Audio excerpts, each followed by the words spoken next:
Bugün dağlara doğru yola çıktık. Yol getdikcə yüksəlir, hava isə getdikcə daha da soyuyurdu. Ətrafdakı mənzərə yavaş-yavaş dəyişir, düzənlik yerini qarla örtülmüş dağ yamaclarına verirdi. Dağlarda müəyyən bir hündürlükdən sonra temperatur o qədər aşağı olur ki, yağan qar tam əriyə bilmir. Qarın il boyu qaldığı bu hündürlük səviyyəsinə qar xətti deyilir. Qar xətti hər yerdə eyni olmur.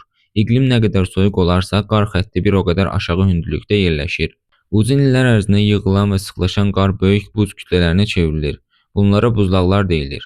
Buzlaqlar böyük şirin su ehtiyatı saxlayır və yay aylarında əriməklə çayları qidalandırır.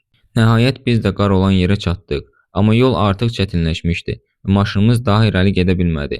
Buna görə də buradan geri qayıtmalı olduq. Geri qayıdarkən yolumuz Susay kəndindən keçdi. Dağların qarlı və sakit mənzərəsi isə bu səfəri daha da yadda qalan etdi.